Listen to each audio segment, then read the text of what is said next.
Hi hello నమస్తే, నేను మీ గోపి. ఈరోజు మనతో ఉన్నారు ప్రశాంత్ గారు, హైకోర్టు అడ్వకేట్. సార్ నమస్తే సార్. నమస్తే అండి. సార్ ఇప్పుడు మన వ్యూహం సినిమాకి బాగా పబ్లిక్ టాక్ నడుస్తుంది కదా, అది ఇప్పుడు హైకోర్టులో ఉందన్నారు. ఇప్పుడు దాని గురించి మాట్లాడండి సార్ ఒకసారి. అంటే ఇప్పుడు మనకి ఈ సినిమా అనేది ఒక చాలా శక్తివంతమైన మీడియా అయింది.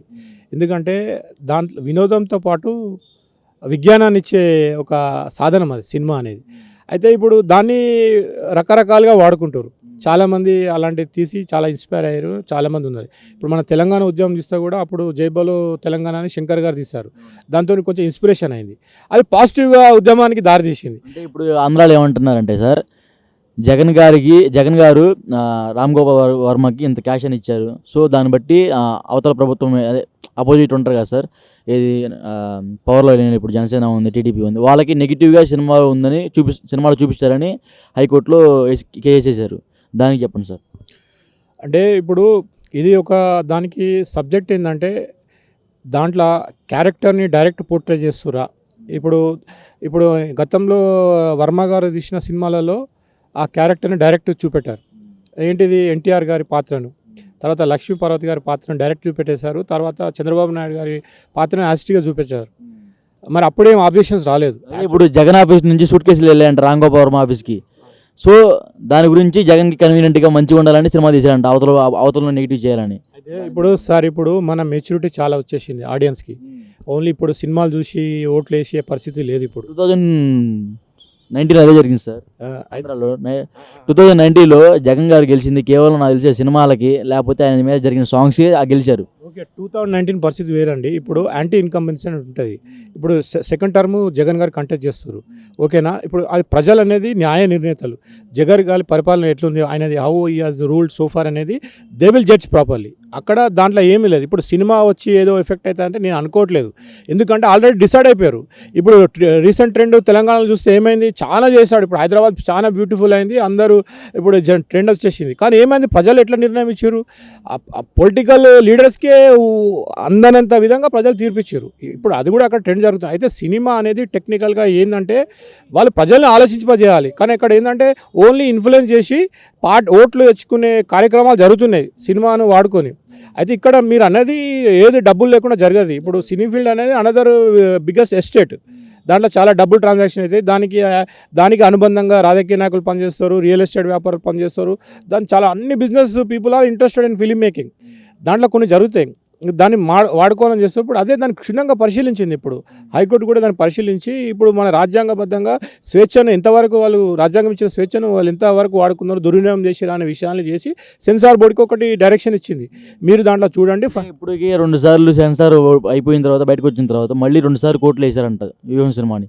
ఎందుకు, దాంట్లో ఏమన్నా బ్యాడ్ కంటెంట్ ఉందా, లేకపోతే ఏమైనా సెక్సువల్ కంటెంట్ ఉందా, ఎలాగా, ఎందుకు? అంటే సార్ ఇప్పుడు యాక్చువల్గా అక్కడ ఏంటంటే ఇప్పుడు ఏదైనా యాక్చువల్గా నేను చిన్నప్పటి నుండి నేను ఏంటంటే పెద్దవాళ్ళు ఏం చెప్పారంటే సినిమాల వల్ల ప్రజలు చెడిపోతున్నారు, సినిమాల వల్ల నేరాలు ఎక్కువవుతున్నాయి అని చెప్పేది. సినిమాలను చూసి దొంగతనాలు చేస్తున్నారు. టైప్స్ ఆఫ్ కంటెంట్ బట్టి సార్ అది అంటే ఇప్పుడు అయితే ఇప్పుడు సార్ దీంట్లో ఇది టైమ్లీ, ఇప్పుడు ఇన్సిడెంటల్. ఇప్పుడు ఎలక్షన్స్ జరుగుతున్నప్పుడు ఒక సినిమా కంపల్సరీ ప్రభావం చూపిస్తుంది. ఇప్పుడు వాళ్ళ హక్కు ఏంది, ఇప్పుడు నారా లోకేష్ గారు వచ్చి ఇక్కడ ఆయన పిటిషనర్, దీంట్లో ఆయన వచ్చి కంటెస్ట్ చేసేది అంటే ఆల్రెడీ ఇదే ఎఫెక్ట్ అయింది మా నాన్నగారికి. ఇప్పుడు వ్యూహం సినిమాకి పిటిషనర్ నారా లోకేష్ గారు. అవునండి. దాంట్లో జరిగింది ఏంటంటే ఆయన కంటెస్ట్ చేసేది ఏంటంటే వాళ్ళు చేస్తున్నారు. అయితే ఇప్పుడు ఒకటే అండి నేను అనేది, నారా లోకేష్ గారికి కూడా, వాళ్ళకు కూడా బాలకృష్ణ గారు, వాళ్ళకి సినిమా నేపథ్యం ఉంది, వాళ్ళు కూడా పెద్దోళ్ళే, వాళ్ళు కూడా కౌంటర్ వేయాలి అంతే. ఇప్పుడు సినిమా తీసుకోవాలి అంటే ఒక కళాత్మకమైన దాని మీద ఎక్కువ దాన్ని చేయొద్దు.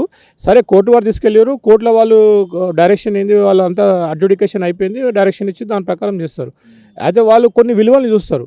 నేను ఇప్పుడు సలహా ఇచ్చేది ఏంటంటే వాళ్ళకి, మీరు కూడా ఒక సినిమా తీయండి, మీకు కూడా ఫ్రీడమ్ ఉంది కదా, మీ దగ్గర కూడా అన్నీ ఉన్నాయి కదా, మీరు ఒక సినిమా తీయండి. ఇప్పుడు ఆయన ఎట్లా తీసిండు అంటే విలువలతో కూడిన రాజకీయం చేస్తూ ఉంటున్నారు. ఆ సినిమాలో ఉంది కంటెంట్ ఏంటంటే మొత్తం జగన్ గారే ఉంటారు, మమ్మల్ని బ్యాడ్గా చూపించారు, మేము అలా చేయము, మేము విలువలతో కూడిన రాజకీయం చేస్తాం అంటున్నారు. ప్రజలు ఎవరు బ్యాడ్గా చూపెట్టినా, ఎవరు గుడ్గా చూపెట్టినా ప్రజలకు అన్నీ తెలుసు. ఎందుకంటే నాకున్న అనుభవంలో ఎలక్షన్స్ నేను కూడా అనుకున్నా, ప్రజలు ఇచ్చిన తీర్పుని ఎవరు కాదనలేరు. అయితే ఇక్కడ జరిగేది ఏంటంటే కొంత ప్రభావితం చూపిస్తాయి. ఎందుకంటే మార్జిన్ ఓట్లతో గెలిచిపోయే ఛాన్సెస్ ఉన్నాయి, కొన్ని వర్గాలు అవుతాయి.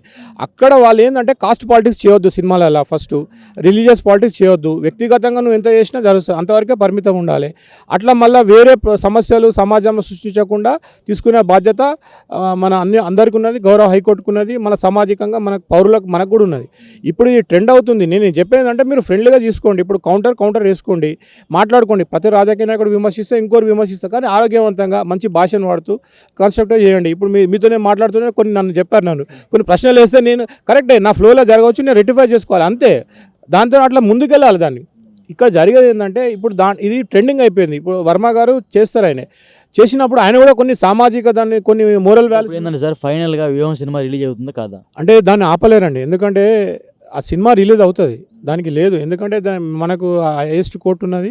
ఇక్కడ వాళ్ళు ఏం చేయలేదు, ఓన్లీ నువ్వు సెన్సార్లో ఇప్పుడు ఇక్కడ ఏం చేసారు, ఎడిటింగ్ ఏం చేయాలి, ఏం పెట్టద్దు అని డైరెక్షన్స్ ఇచ్చారు గౌరవ హైకోర్టు. దాని ప్రకారం చేస్తారు. చేసిన తర్వాత అది మళ్ళీ దానికి ఏంటంటే ఇప్పుడు ప్రజలంతా దాని మీద సినిమా థియేటర్లో ఏం గొడవలు అయితే ఏమైతే తర్వాత ఏమైతే జరుగుతుందని ఉన్నది. ఆల్రెడీ వర్మ గారు చాలా ప్రాబ్లమ్స్ ఫేస్ చేశారు, ఆయన మీద అటాక్స్ అయినాయి. ఇప్పుడు జరుగుతుంది అదే.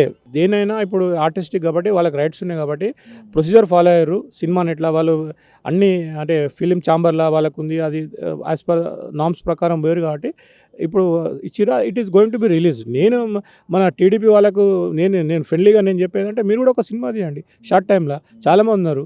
అట్లా మీరు హెల్తీగా చేయండి, ప్రజలకి వినోదాన్ని ఇస్తూ చైతన్యం చేయండి. That is my humble request to the all the political parties.